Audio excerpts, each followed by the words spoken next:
जैसे कि आप सभी जानते हो कि हर सेशन में हमारे कुछ रेमेडियल क्लासेस होते हैं, तो ये भी रेमेडियल आज से आपके रेमेडियल क्लासेस शुरू होते हैं फाइनल ईयर।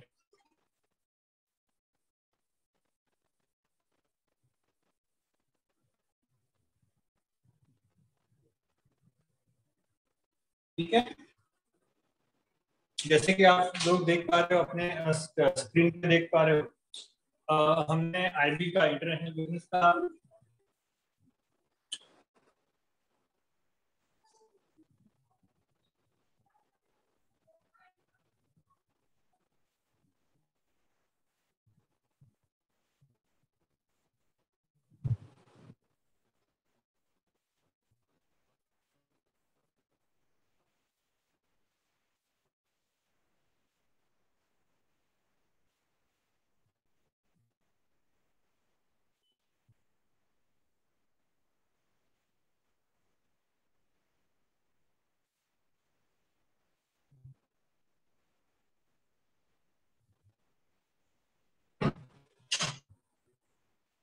इंटरनेशनल बिजनेस का सिलेबस आपके स्क्रीन पे आप देख पा रहे हो।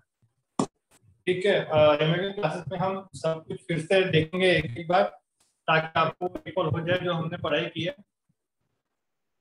ठीक है, सबसे पहले है meaning and importance of international business. चार पार्ट में divide करते हैं।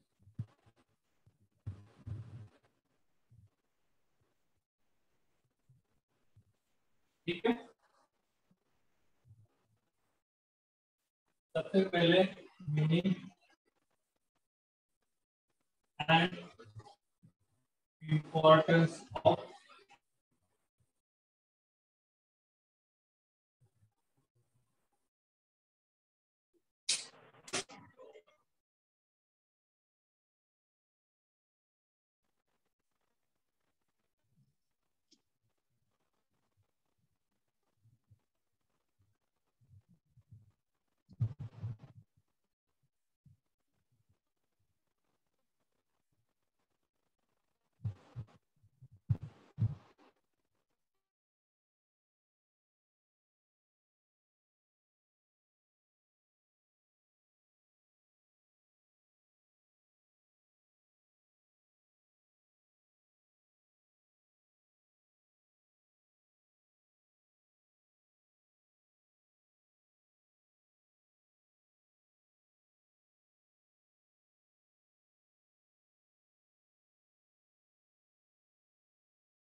सबसे पहले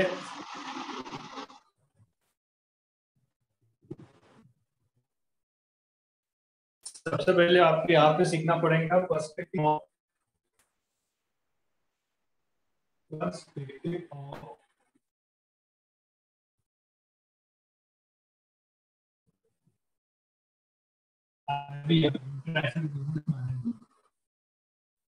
ठीक है, आपको देखना पड़ेगा इंटरनेशनल बिजनेस मैनेजमेंट के पर्सपेक्टिव क्या है। देन आफ्टर है it's environment, international business environment, international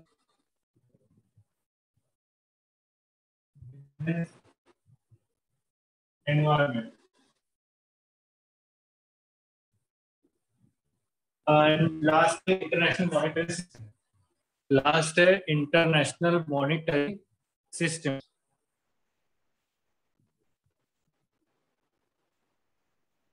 International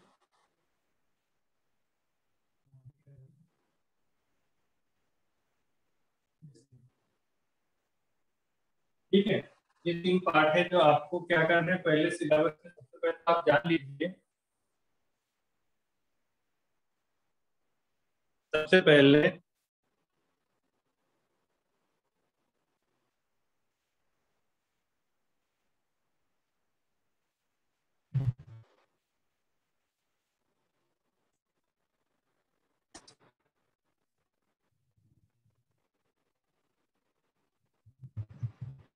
बेटा आप आ गए क्या? हाँ सर। कोमल, अरे मुझे तो पता है, मुझे लगा 2-3 दिन हो गए आप नहीं आ रहे हो।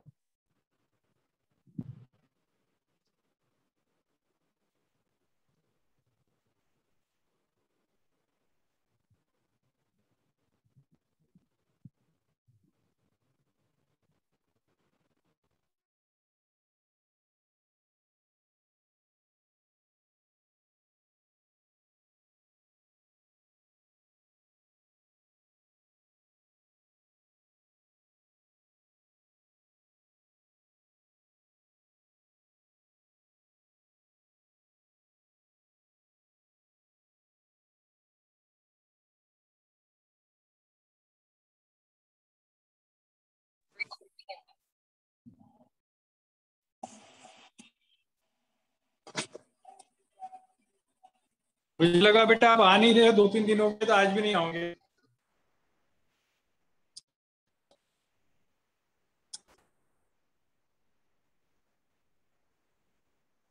हम रेमेडियल क्लासेस ले रहे हैं आज से।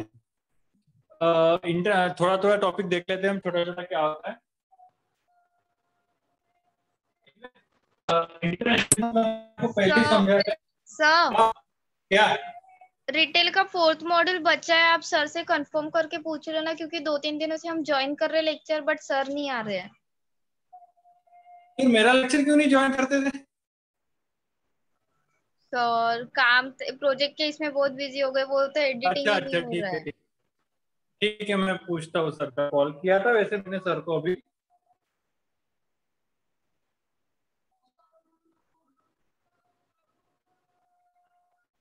सर को मैंने किया था अभी, तो सर शायद मीटिंग में होंगे या फिर कहीं होंगे, तो उनका रिटर्न कॉल आने के बाद मैं उनसे करता हूँ।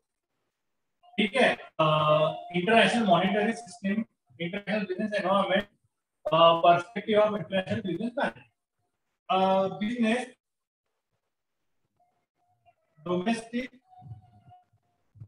Versus international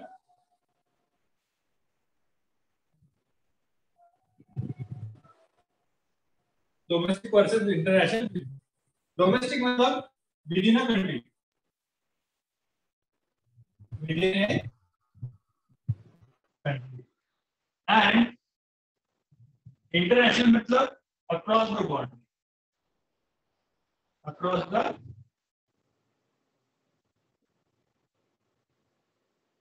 world. International business मतलब आप बिजनेस जो अक्रॉस द वर्ल्ड कर रहे हो, दूसरे देश के साथ आप करते हो।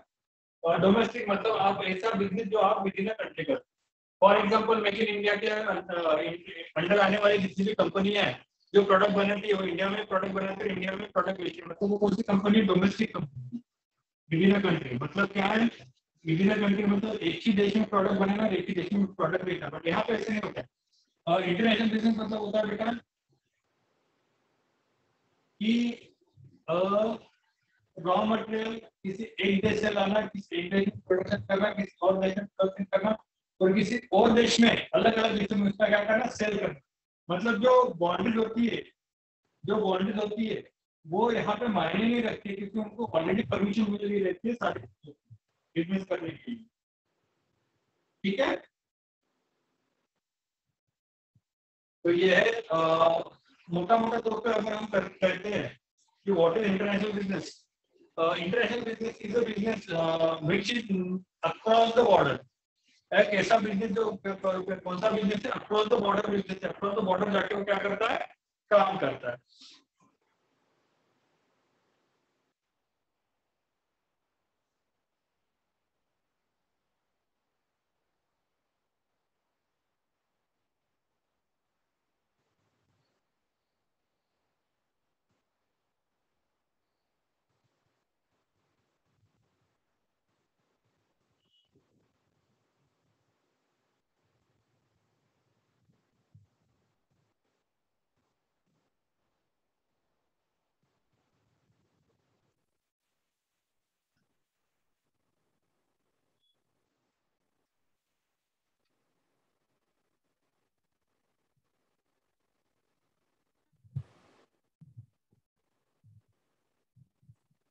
International business in 21st century. International business in 21st century. International business in 21st century.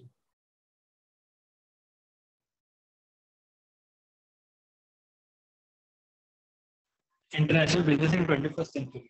बेटा अगर हम आज का सिनेरियो अगर देखते हैं, अगर हम 21st सेंचुरी का सिनेरियो अगर देखते हैं,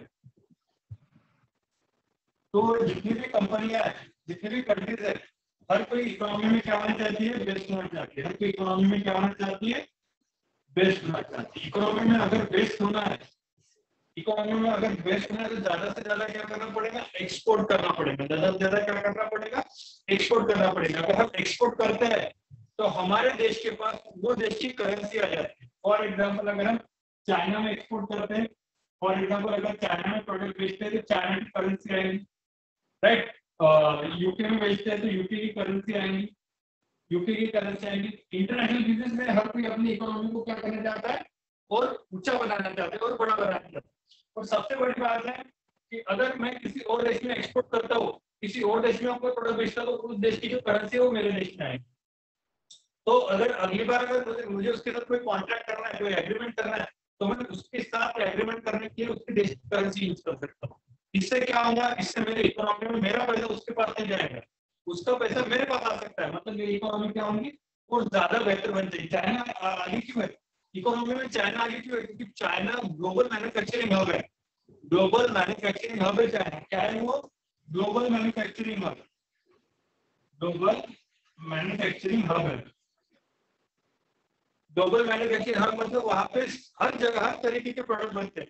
आप अगर देखो किसी भी जितने देर में, ऐसे कहा जाता है बेटा, जितनी देर में इंडिया सोचता है कि प्रोडक्ट बनाना है, उतनी देर में चाइना प्रोडक्ट बना लेता है।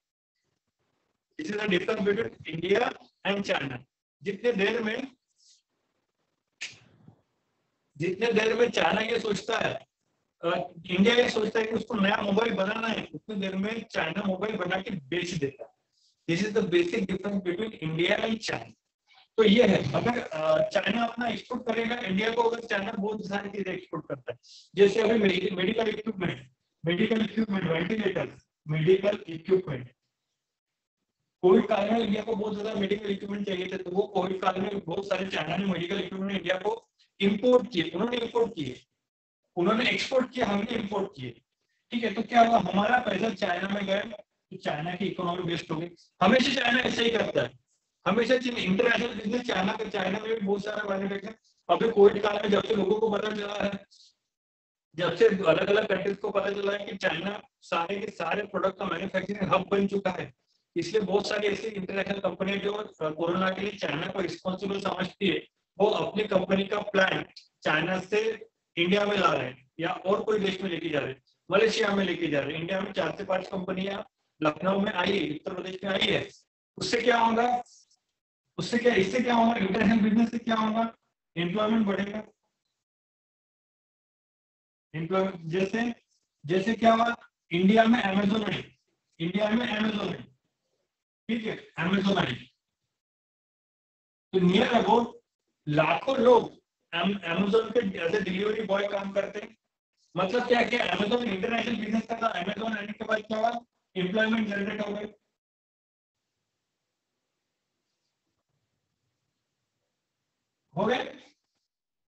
एम्प्लॉयमेंट जनरेट हो गए ना।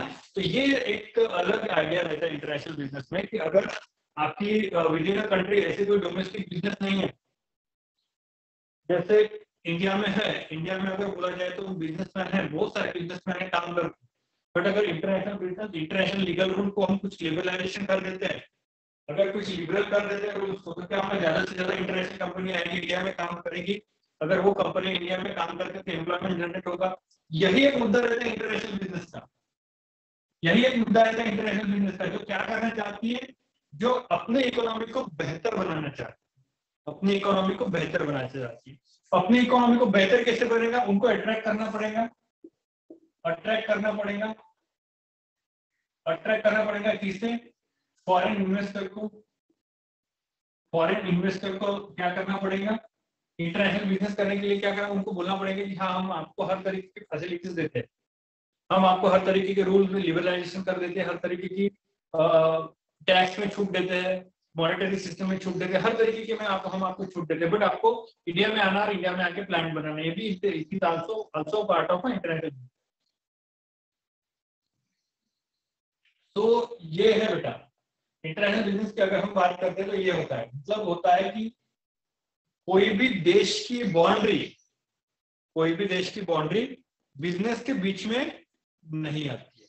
कोई भी देश, वो इंडिया है पाकिस्तान के साथ बिजनेस कर सकता, पाकिस्तान है बांग्लादेश के साथ बिजनेस कर सकता, बांग्लादेश भूटान के साथ कर सकता, इंडिया अमेरिका के साथ कर सकता। अमेरिका की कितनी कंपनियां इंडिया में काम कर रही है, बहुत सारी कंपनियां इंडिया में काम कर रही है। कितने, जैसे गूगल, गूगल है, माइक्रोसॉफ्ट, यूट्यूब और स्पेसएक्स, ड्यूरालिंक और अमेजोन, अमेजोन है, और कौन सी है, और कौन सी कंपनी है बेटा अमेरिका की, इंडिया की, स्पेसएक्स भी हो गया, ड्यूरालिंक भी हो गया, hyperloop train, hyperloop train, right, ये भी है इसका अमेरिका का, इतनी सारी अमेरिकन कंपनियां इंडिया में काम करती है। मतलब क्या होता है, ये सारी की सारी कंपनियां अगर नहीं होती तो बहुत कम एम्प्लॉयमेंट इंडिया में जनरेट होती। जस्ट बिकॉज ये कंपनियां इंडिया में काम कर रही है इंटरनेशनल बिजनेस के साथ, तो क्या होगा, सबसे बड़ी बात एम्प्लॉयमेंट जनरेट होगा। क्या हुआ, एम्प्लॉयमेंट जनरेट हुआ, क्योंकि हमने इनको अट्रैक्ट किए, इंडिया में आने के लिए कन्विंस किए। इसलिए बेहतर होता है बेटा कि अगर हमारे किसी और कंट्री के साथ, हम फॉरेन मिनिस्ट्री क्यों चलाते हैं, हम चाहते हैं कि किसी और कंट्री के साथ हमारे रिलेशन अच्छे से चले। इसीलिए जैसे आप अगर देखते हो तो हाल ही में इंडिया ने S-400 लिया है, हाल ही में इंडिया ने S-400 लिया है रशिया से।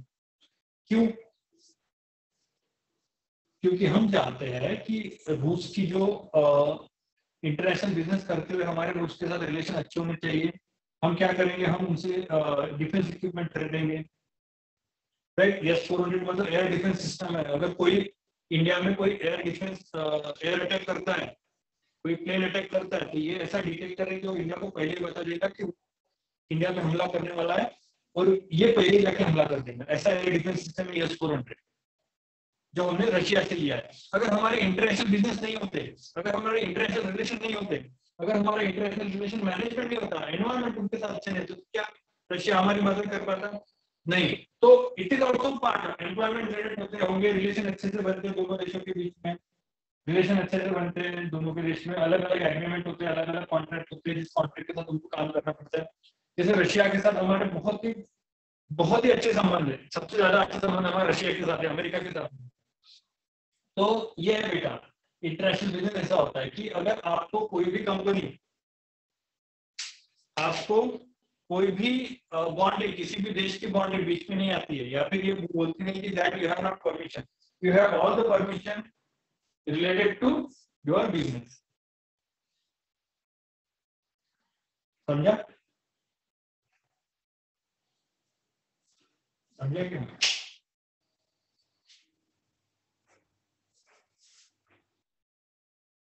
बेटा समझा क्या कोमल? हाँ सर, हाँ सर। अच्छा, अगर पॉसिबल हो, कल ना मैंने वैसे भी पता है कि आप पढ़ना तो पढ़ते ही है। कल मैंने अकेले नहीं लिखकर लिया, रिकॉर्ड हो गया वो लिखकर, उसमें मैंने ना टाइप्स ऑफ डाटा कलेक्शन पढ़ा।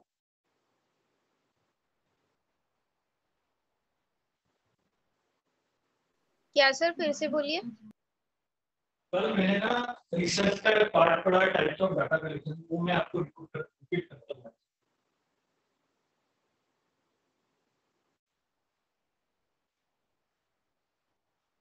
आप अपने प्रोजेक्ट का अगर देखेंगे तो डाटा कलेक्शन का एक चैप्टर है ना,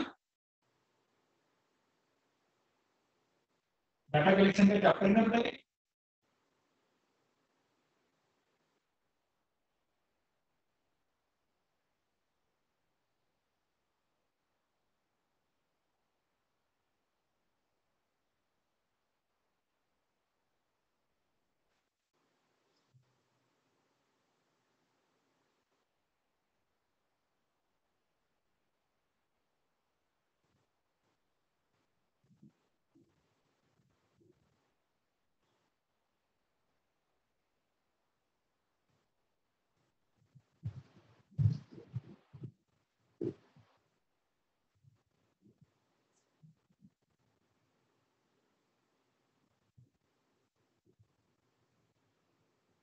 दो मिनट बेटा, सुनते दो इसे। कल मैंने रिसर्च, आप अगर अपने रिसर्च को देखते तो बेटा डाटा कलेक्शन का एक चैप्टर है, पता है आपको?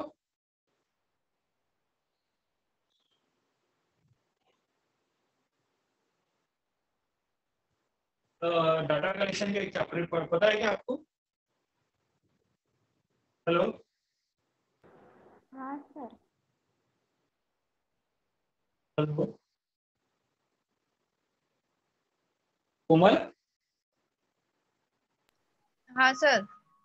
डाटा कलेक्शन का एक चैप्टर है, पता है क्या आपको? हाँ, प्रोजेक्ट में भी है। हाँ, प्रोजेक्ट की बात कर, हाँ है उसमें। है ना डाटा कलेक्शन। हाँ सर। हाँ,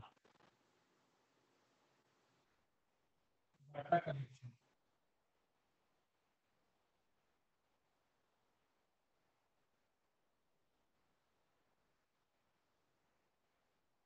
फिर दो अलग अलग टाइप। पहला है प्राइमरी,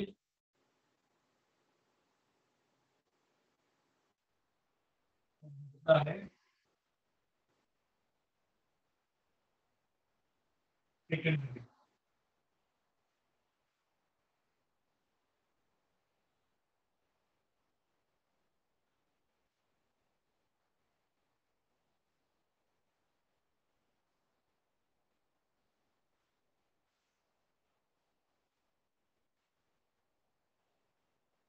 ठीक है, पहला है प्राइमरी, सेकंड है प्राइमरी। डाटा कलेक्शन मतलब, डाटा कलेक्शन मतलब collecting information, collecting information. Data collection मतलब कलेक्टिंग इंफॉर्मेशन, ठीक है। मतलब from primary data collection method we are collecting information, from secondary data collection we are collecting information, from both this method we are collecting the information, right? So what is the difference between primary and secondary, right? Primary means if you are directly, if you are directly visiting field, field or site or comma from respondent, sir, हाँ, sir आपकी आवाज बहुत ज्यादा break हो रही है। और customer, एक मिनट, आवाज ब्रेक हो रही है। हाँ, बहुत ज्यादा। फर्स्ट ईयर और सेकंड ईयर वाले भी आपकी जूनियर भी सेम ही बात बोल रहे थे।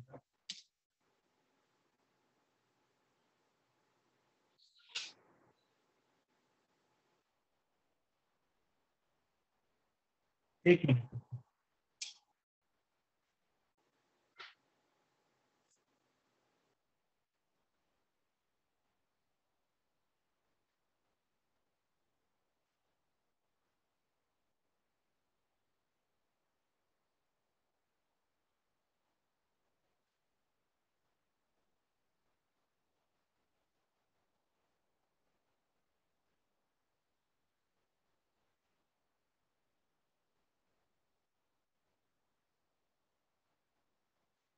बेटा आवाज आ रही है क्या?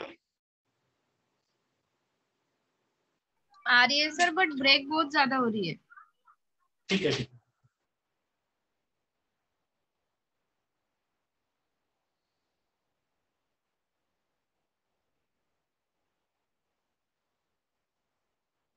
प्राइमरी डाटा कलेक्शन मतलब यू आर कलेक्टिंग डाटा, आप डाटा कलेक्ट कर रहे हैं। आप डायरेक्टली दो तरीके होते हैं, एक प्राइमरी और एक सेकेंडरी। एक प्राइमरी और एक सेकेंडरी। प्राइमरी मतलब you are directly visiting the field and collecting information directly from the site respondent और कस्टमर। मतलब if you are directly visiting the market, आप किसी प्रोडक्ट की इंफॉर्मेशन निकाल रहे हो, और अगर आप डायरेक्टली जाते हो कस्टमर के पास, उनसे इंफॉर्मेशन कलेक्ट करते हो, that's when you are using primary data collection method. Directly field पे जाना, डायरेक्टली फील्ड पे जाके क्या करना, वहां के जो रिस्पोंडेंट है, वहां के जो कस्टमर है, मार्केट में अवेलेबल जो कस्टमर है, उनसे इंफॉर्मेशन कलेक्ट करना। क्या ये मोर रिलेवेंट होती है, ये मोर रिलेवेंट होती है, एक्यूरेट होती है। अगर आप डायरेक्टली जा रहे हो मार्केट में जाके डायरेक्टली कस्टमर से मिलकर अगर उनसे फेस टू फेस इंटरेक्ट करके अगर आप इंफॉर्मेशन कलेक्ट करते हो तो ज्यादा रिलेवेंट और ज्यादा एक्यूरेट होती है as compare to secondary data collection. अभी क्यों? अब मुझे एक बात बता, अगर कस्टमर की इंफॉर्मेशन डायरेक्टली प्रोडक्ट के बारे में वो क्या सोचता है डायरेक्टली आपको अगर कस्टमर से पता चलेगा तो वो इंफॉर्मेशन ज्यादा रिलेवेंट रहेगी ना। जाहिर सी बात है, आपको क्या मिल रहा है, आपको इंफॉर्मेशन डायरेक्टली उससे मिल रही है जिससे आपको इंफॉर्मेशन चाहिए। तो प्राइमरी डाटा कलेक्शन मेथड ये होता है बेटा कि if you are directly visiting the field site respondent और customer and getting information from the site directly from the field, directly from the customer, means you are doing primary data collection. And secondary data collection method is if you are using data which are already published in the newspaper, magazine or internet. मतलब क्या कर रहे हो आप, वो data use कर रहे हो जो डाटा ऑलरेडी पब्लिश कर चुके हैं कोई और वो डाटा को अपनी रिसर्च के लिए यूज कर रहे हो, मतलब you are using secondary data collection method. ये ज्यादा रिलेवेंट नहीं होती, क्योंकि अगर इसने कुछ गलतियां की होंगी डायरेक्टली, अगर इस गूगल ने कुछ गलतियां की होंगी तो आप भी सेम मिस्टेक क्या करोगे, दोहराओगे। ना तो ज्यादा रिलेवेंट होती है, ना ज्यादा एक्यूरेट होती है। क्योंकि कैसा होता है बेटा, अगर आप किसी और से इंफॉर्मेशन ले रहे हो जो ऑलरेडी पब्लिश कर चुका है, तो उसने रिसर्च किया है, उसने पब्लिश कर चुका है, मतलब अगर उसने गलतियां की होंगी तो सेम गलती आप दोहराओगे। तो ये फर्क होता है। और यहाँ पे कैसा है, आप डायरेक्टली कस्टमर के पास जा रहे हो, डायरेक्टली कस्टमर के पास जाके क्या कर रहे हैं, इंफॉर्मेशन कलेक्ट कर रहे हैं। तो ये दोनों चीज का क्या होता है, डिफरेंस होता है। ये दोनों चीज का क्या होता है, डिफरेंस होता है। अगर ब्रिटानिया किसका है, ब्रिटानिया किसकी, कौन से किसके प्रोडक्ट में ब्रिटानिया? मेरे सर। हाँ मेरे इसमें रोहिणी। हाँ sir. Okay, Rohini directly going to market and asking question to customer about product quality and collecting information directly from customer।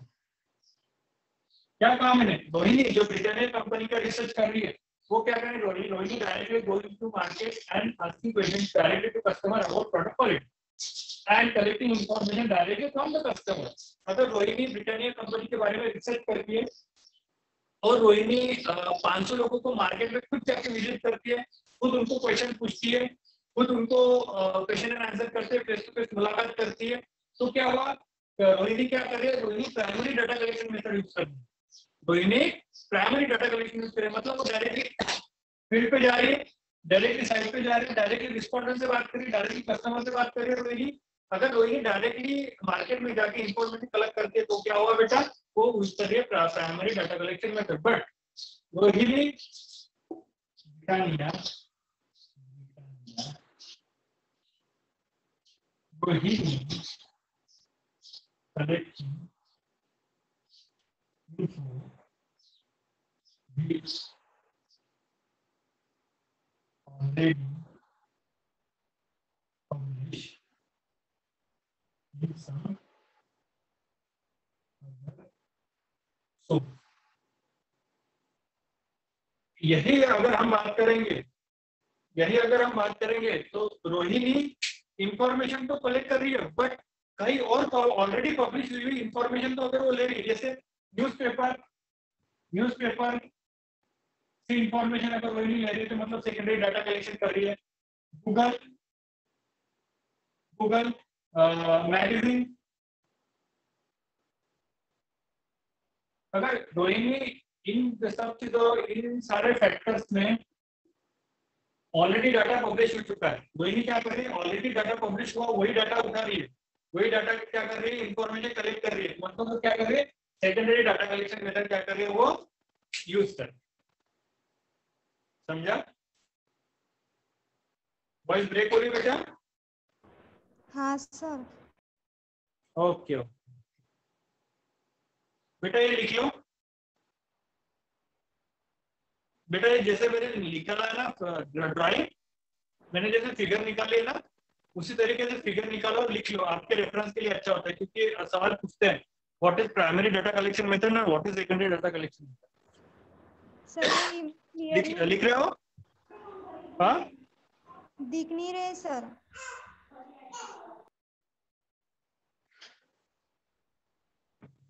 Clear नहीं है सर। क्लियर नहीं है? नहीं, ब्लर ब्लर दिख रहा है। डर दिख रहा है?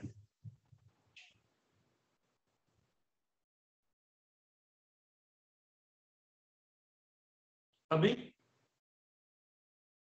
सर नेटवर्क इशू है इसलिए वो ब्लर दिख रहा होगा। हो सकता है बेटा। कुछ भी नहीं दिख रहा है क्या? नहीं सर, कुछ भी नहीं, समझ में नहीं आ रहा है।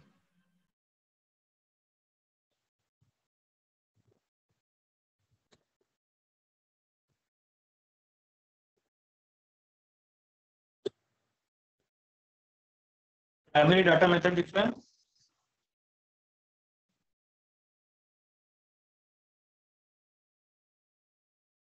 If you are directly visiting field site respondent or customer,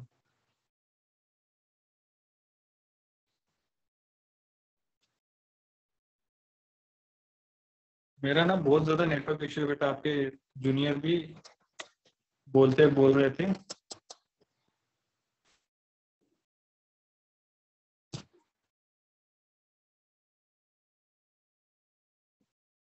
sir आप फोटो खींच के सेंड कर देना, क्योंकि कुछ भी नहीं दिख रहा, पूरा ब्लर दिख रहा है। अच्छा एक मिनट रुको।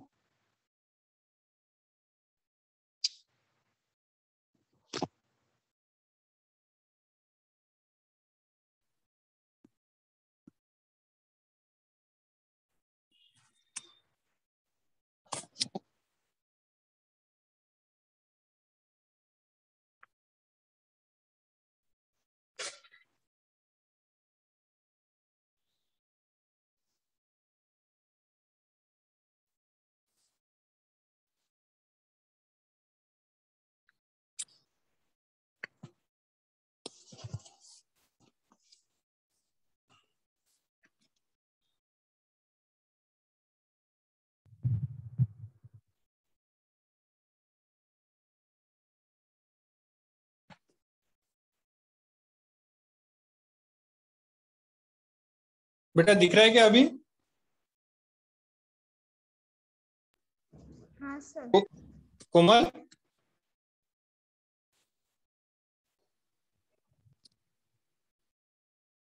दिख रहा है ना? हेलो, स्क्रीन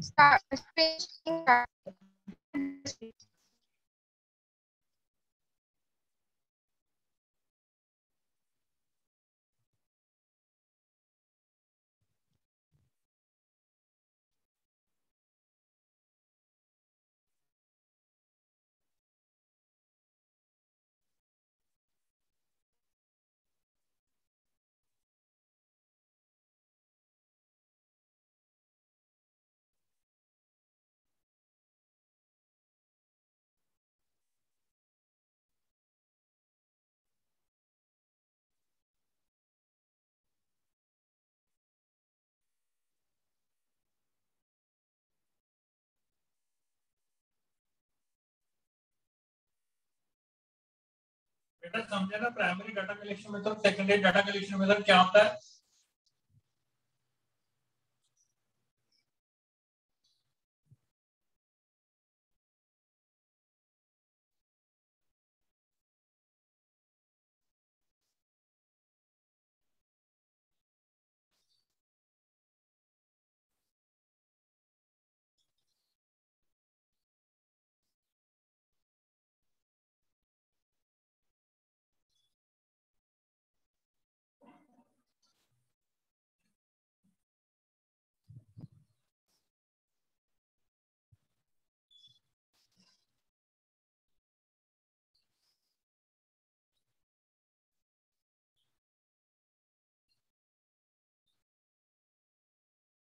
कोमल, जी सर। समझा क्या? हाँ सर। ठीक है, एक काम करो, लिखने के बजाय स्क्रीनशॉट ले लो।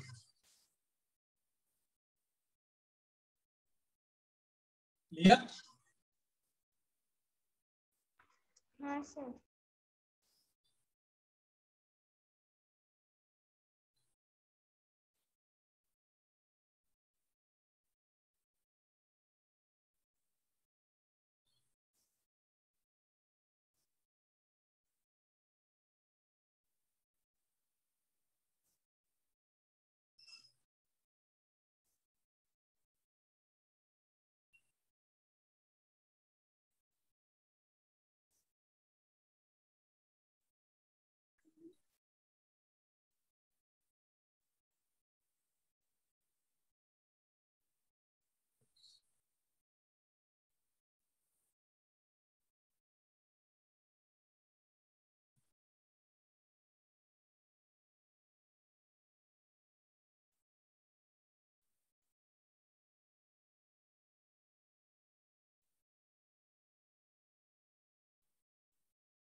ठीक है बेटा, हो गया? हाँ सर। हाँ सर। ठीक है बेटा, ठीक है फिर देखो, अगर वो आते हैं तो आज सर, ठीक है, मुझे ग्रुप में बता देना वो आ जाते हैं कि नहीं आते, ठीक है? मैं सबसे बात कर लेता हूँ। ठीक है सर। ठीक है बेटा।